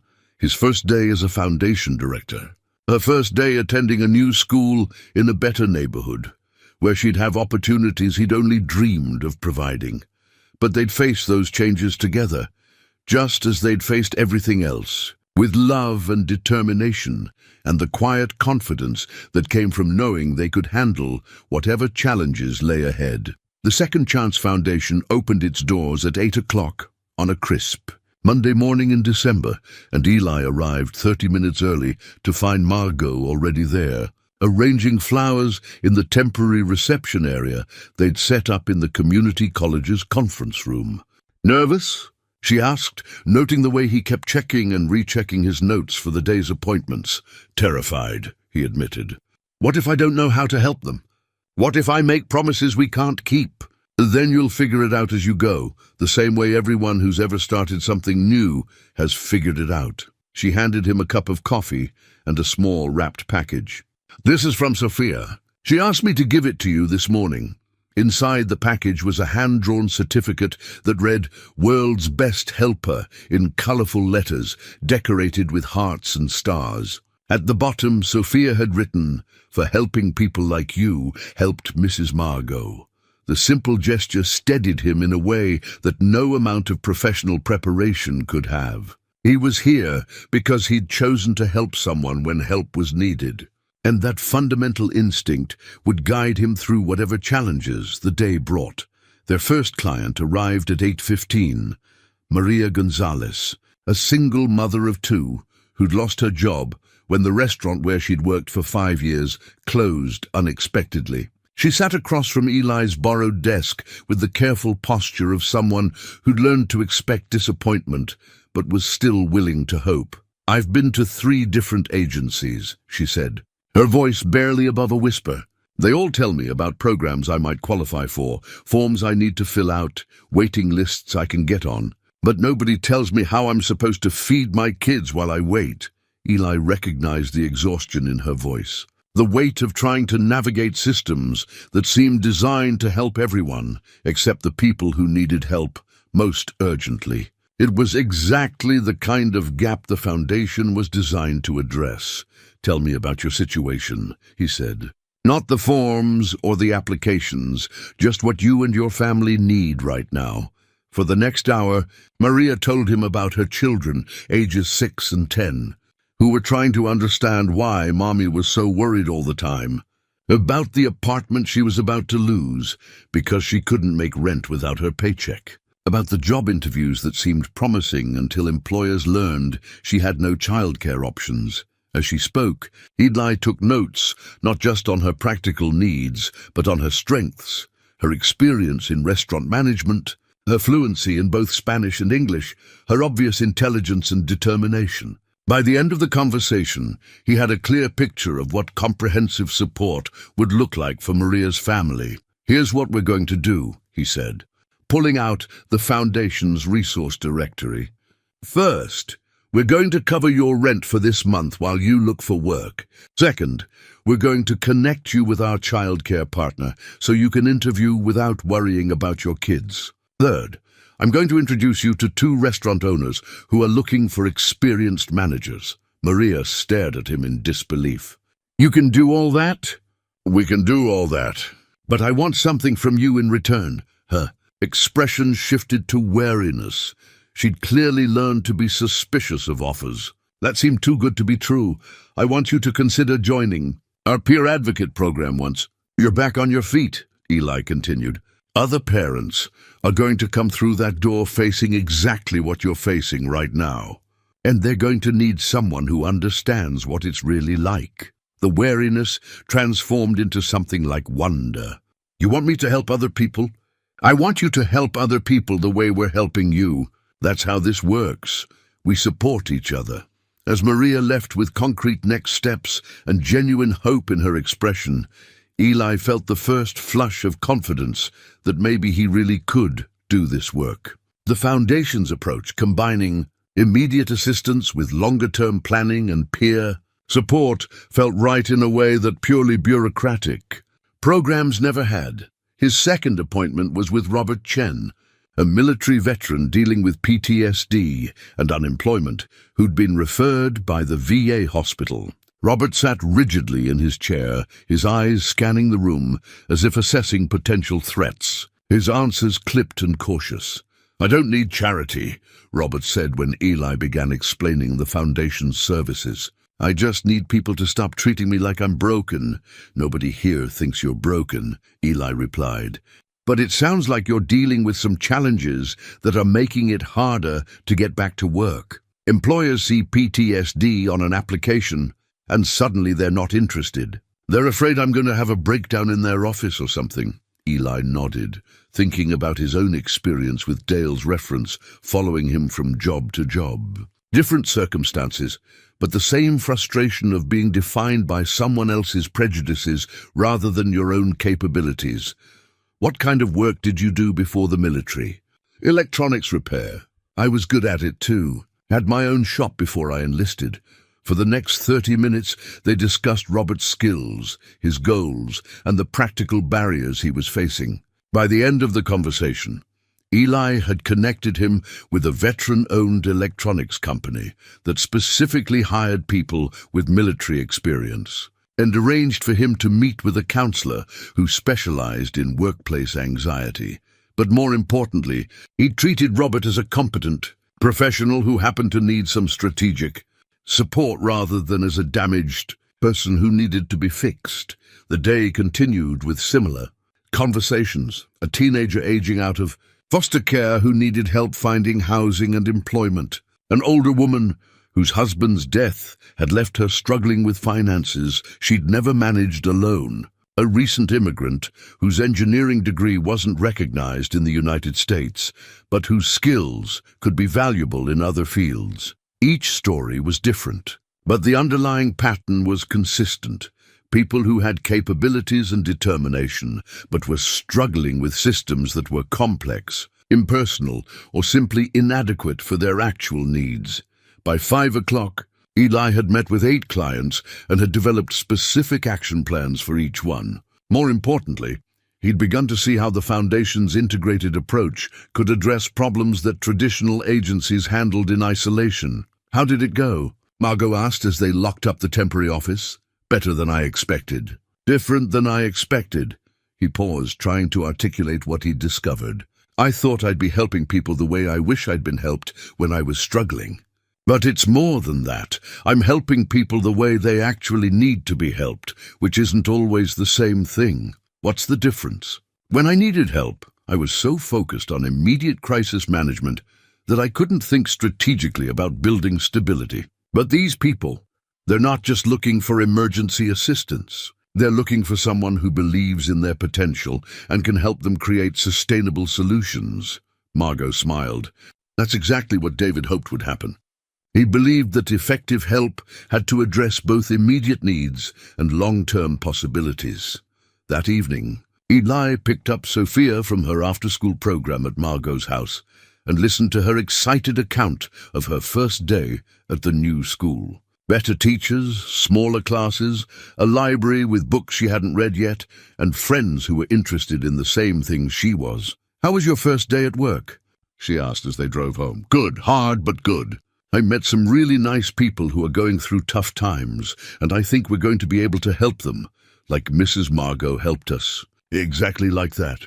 As they pulled into their driveway, Eli realized that Sophia was right.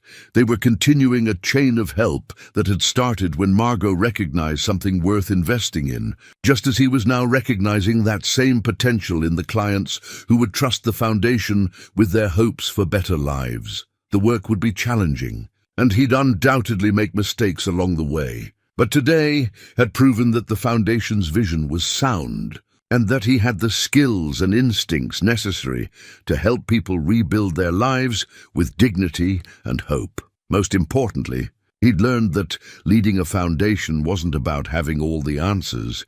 It was about asking the right questions and caring enough about the answers to do whatever it took to help. 3 months later, the Second Chance Foundation hosted its first public fundraising event, a dinner at the community college where Eli had taken his nonprofit management classes. The timing was deliberate. Margot wanted to celebrate their early successes while building support for the permanent facility they'd finally found, and were preparing to purchase. The evening represented everything the Foundation stood for, but it also represented Eli's greatest challenge yet as executive director. Speaking to donors about the organization's impact was very different from working directly with clients, and the pressure to secure ongoing funding weighed heavily on his shoulders. "Remember," Margot said as they reviewed his speech one final time, "these people aren't here because they want to hear statistics about poverty.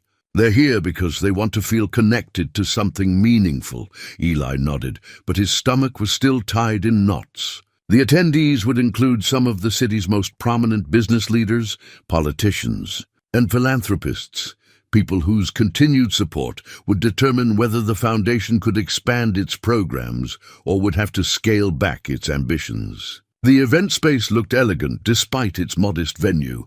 Sophia had helped arrange flowers from Margot's garden on each table, and several clients had contributed artwork and handwritten thank you notes that were displayed around the room. The atmosphere was warm and welcoming rather than formally intimidating. As guests arrived, Eli circulated through the crowd, making conversation and trying to calm his nerves. He'd expected to feel out of place among such successful people. But several attendees approached him with genuine curiosity about the foundation's work and thoughtful questions about their approach. "I understand you take a different approach than most social service agencies," said Catherine Walsh, a prominent attorney whose family foundation was considering a major grant. "Can you explain what makes your program unique?" "We focus on the whole person, not just their immediate crisis," Eli replied. "When someone comes to us for help with rent, we also ask about their employment goals, their children's education needs, their long-term plans for stability. Then we coordinate services to address all of those areas simultaneously. And that works better than the traditional approach. It works better because it recognizes that people's problems are interconnected. You can't solve unemployment without addressing childcare. You can't address housing insecurity without dealing with income stability. Everything affects everything else." Catherine nodded thoughtfully. "It sounds more complex to manage." "It is more complex. But it's also more effective because it treats people as whole human beings rather than collections of separate problems." Similar conversations continued throughout the cocktail reception. Eli found himself relaxing as he realized that most of the attendees were genuinely interested in understanding the foundation's work rather than judging his qualifications to lead it. When dinner began, Margot served as the evening's master of ceremonies, introducing board members and highlighting the foundation's accomplishments during its first 3 months. 12 families had received comprehensive assistance, with 8 achieving stable employment and housing. The numbers were small but significant, proof that the integrated approach was working. "But statistics only tell part of the story," Margot said as she prepared to introduce Eli. "The real measure of our success is the transformation we've witnessed in both our clients and our community." Our executive director, Eli Martinez, will share some of those stories with you. Eli approached the podium with his prepared remarks, but as he looked out at the audience, he decided to set aside his formal speech and speak from his heart instead. "6 months ago," he began, "I was unemployed and worried about how I was going to provide for my daughter. I'd lost my job for helping someone who'd fallen on a sidewalk, and I was struggling with the same kinds of challenges that our clients face every day. Not enough income, limited options, and the exhaustion that comes from worrying constantly about your family's security." The room was completely quiet. Everyone focused on his words. "I'm standing here tonight not because I'm smarter or more capable than the people we serve, but because I was fortunate enough to encounter someone who saw potential in me that I didn't see in myself. Someone who offered me not just a job, but an opportunity to rebuild my life with dignity and purpose." He paused, finding Margot's encouraging face in the audience. "That's what the Second Chance Foundation does. We don't just provide temporary assistance. We help people discover and develop their own potential. We offer not just resources but relationships. Not just solutions to immediate problems, but pathways to long-term stability." Eli went on to tell specific stories. Maria Gonzalez, who was now managing a restaurant and training to open her own business. Robert Chen, whose electronics repair skills had landed him a supervisory position with a local company. The teenager from foster care who was attending community college while working part-time and living in his own apartment. Each of these stories represents what's possible when we combine practical support with genuine respect for people's abilities and aspirations, he continued.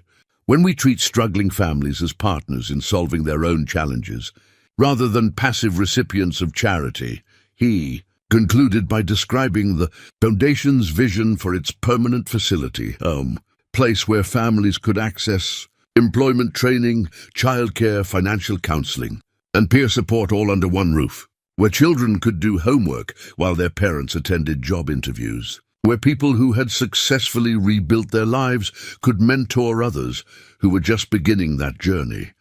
"This isn't just about helping individuals," Eli said. "It's about strengthening our entire community by ensuring that everyone has the opportunity to contribute their talents and energy to our collective well-being." The applause that followed was sustained and genuinely enthusiastic.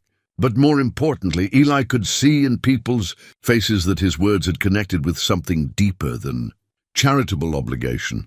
They'd connected with a vision of community that resonated with their own values and aspirations. During the remainder of the evening, multiple donors approached him with commitments of support that exceeded the foundation's fundraising goals. But the conversation that meant the most to him came from an unexpected source. Eli Martinez? A familiar voice made him turn around. It was Jennifer from Rapid Express Delivery, the woman who'd offered him a job months ago, only to rescind the offer after checking his references. "Jennifer," he said, unsure how to respond. "I owe you an apology," she said directly.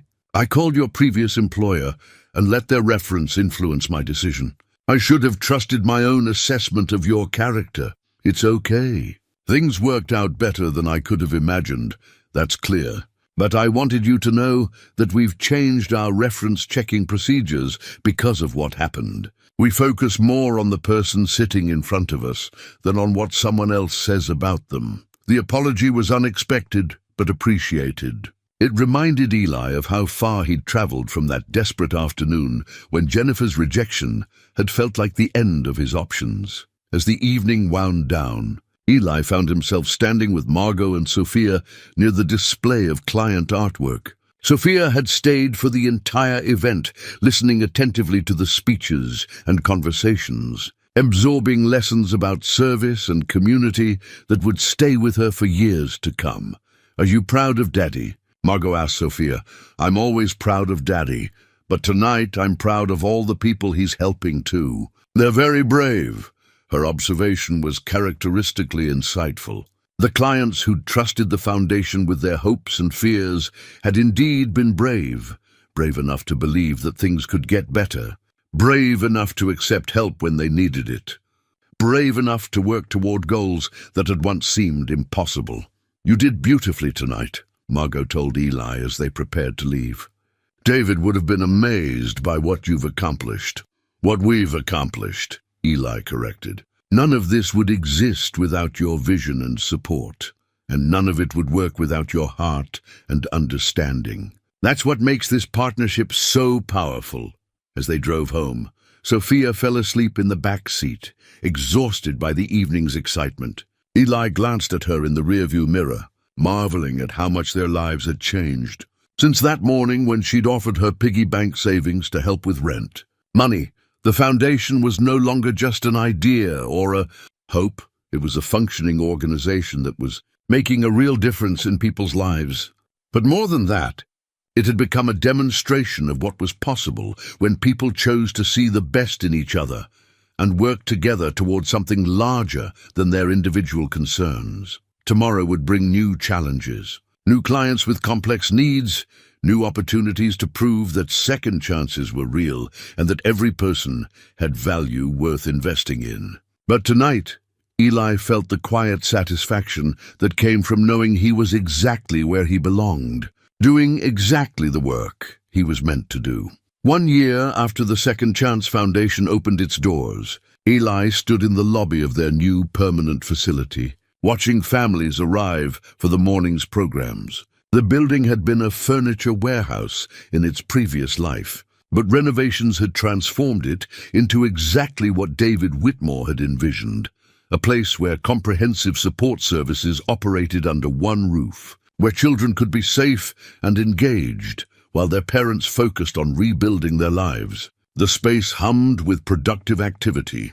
In one wing, a job training program taught computer skills and professional communication. Across the hallway, a child care center provided educational activities for children whose parents were attending workshops or job interviews. A financial counseling office helped families create budgets and understand credit. The Peer Advocate program, now led by Maria Gonzalez, connected new clients with people who had successfully navigated similar challenges. But perhaps the most important space was the community room where families gathered for meals, celebrations, and informal support. It was there that the Foundation's philosophy came to life most clearly, treating people as whole human beings whose struggles were temporary rather than defining, whose potential was worth investing in regardless of their current circumstances. "Busy morning," Margot observed, joining Eli near the reception desk, where Sophia was helping the volunteer coordinator organize files during her spring break from school. "The good kind of busy," Eli replied. "The kind that means people believe we can help them." In the year since the Foundation's launch, they'd served 87 families and individuals. 62 had achieved stable employment. 49 had secured permanent housing, and 31 were enrolled in educational programs. But the statistics that mattered most to Eli were less quantifiable. The confidence he saw returning to people's faces, the way children relaxed when they knew their parents were getting the support they needed, the growing network of peer relationships that extended far beyond the Foundation's formal programs. Mr. Martinez, a young woman, approached the reception desk, her baby balanced on her hip and uncertainty written across her face. "I called yesterday about getting some help." Eli recognized the expression, hope mixed with wariness, the careful posture of someone who'd learned not to expect too much from systems that claimed to offer assistance. It was the same expression he'd worn during his own periods of struggle, the same expression every client brought through their doors. "Of course," he said, extending his hand. "I'm Eli. Why don't we sit down and talk about what you and your family need?" As he led the young mother toward his office, Eli reflected on how natural this interaction had become. A year ago, he'd worried constantly about whether he knew enough to help people, whether his lack of formal credentials would limit his effectiveness. Now he understood that the most important qualification for this work was something that couldn't be taught in graduate school, the ability to see people as they truly were, rather than as their circumstances might suggest. His office reflected the same philosophy. Instead of the intimidating institutional furniture found in most social service agencies, he'd chosen comfortable chairs that encouraged conversation, artwork created by clients' children, and family photos that reminded visitors they were talking to someone who understood the challenges of single parenthood. "Tell me about your situation," he said to the young mother, whose name was Angela. "Not the forms or the applications, just what's going on in your life right now." It was the same approach he'd used with Maria Gonzalez a year ago. The same approach that had made all the difference in his own life when Margot had seen past his circumstances to his potential. As Angela told her story, job loss, eviction threat, a baby who needed consistent health care, Eli took notes not just on her problems, but on her strengths, her goals, her vision for her family's future. The conversation lasted an hour, and by the end, they'd developed a comprehensive plan that addressed Angela's immediate needs while creating pathways toward long-term stability. Emergency assistance with rent, childcare support for job interviews, connection with healthcare resources for her baby, and enrollment in the Peer Advocate program that would provide ongoing emotional support. But perhaps most importantly, Eli had communicated something that no government agency or traditional charity could offer: the absolute certainty that Angela's situation was temporary, that she had capabilities worth developing, and that people cared enough about her success to invest their time and resources in her future. After Angela left with concrete next steps and genuine hope in her expression, Eli walked through the facility's various programs. In the job training classroom, Robert Chen was teaching electronics repair to a group of veterans who'd struggled with civilian employment. In the childcare center, Sophia was reading to a group of preschoolers whose parents were attending financial counseling sessions. In the community room, Maria Gonzalez was facilitating a support group for single parents who were navigating the challenges of balancing work and family responsibilities. Each scene represented the Foundation's core insight that effective help had to be comprehensive, respectful, and grounded in the understanding that people's problems were interconnected and their potential was unlimited. "Proud of what you've built?" Margot asked, finding him in the community room as the day's programs were winding down. "Proud of what we've built together," Eli corrected.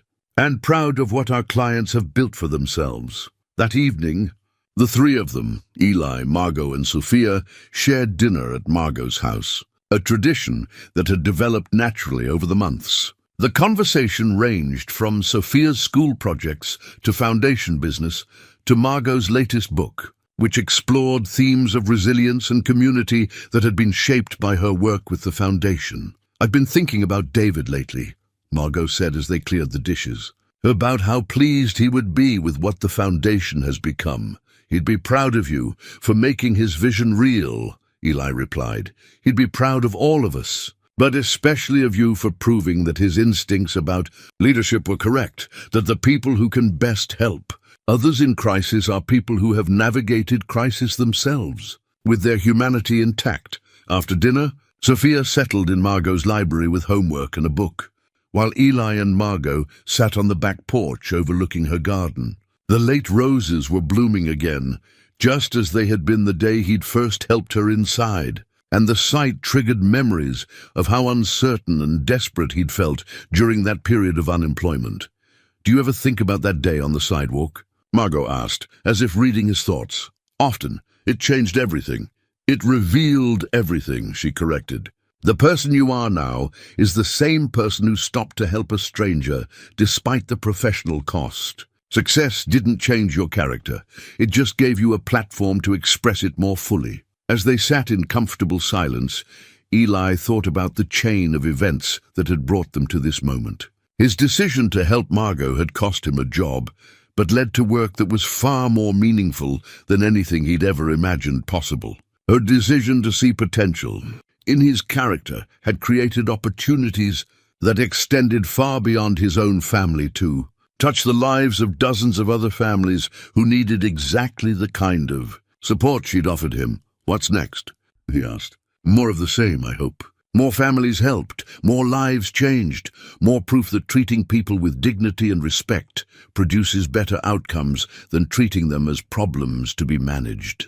She paused, watching Sophia through the window as she worked on her homework with the focused attention of a child who loved learning. "And maybe," Margot added, "more people like you discovering that their own experiences with struggle have prepared them to help others in ways they never expected." Later that night, after they'd returned home, Eli tucked Sophia into bed and listened to her account of the day's activities. At 9 years old, she'd absorbed lessons about service and community that would guide her throughout her life. Lessons that came not from textbooks, but from watching adults choose to help each other regardless of the cost. "Daddy," she said as he turned off her light, "remember when we were worried about rent money and I gave you my piggy bank?" "I remember.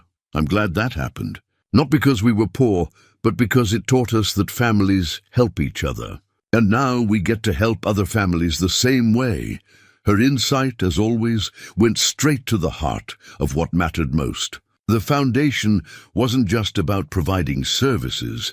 It was about creating a community where people looked out for each other, where temporary struggles didn't define permanent worth, where everyone had the opportunity to both receive help and offer it to others. As Eli settled into bed in his comfortable home in a safe neighborhood, he thought about the young woman who'd visited the foundation that morning, probably lying awake worrying about her baby's future, just as he'd once lain awake worrying about Sophia's. Tomorrow, Angela would begin the process of rebuilding her life with dignity and support, just as he had done. Just as dozens of other families were doing with the foundation's help, the work would continue, one family at a time, one act of compassion at a time, proving over and over that second chances were real, and that kindness backed by competence could change lives in ways that rippled far beyond any single moment of help. Outside his window, the city slept peacefully, full of people whose stories were still being written, whose potential was still waiting to be discovered, whose capacity for both receiving and offering help would create the foundation for whatever came next. And in the morning, the work would begin again, grounded in the simple truth that everyone deserved to be seen as they truly were, human beings of infinite worth whose temporary struggles were simply chapters in larger stories of resilience, growth, and hope.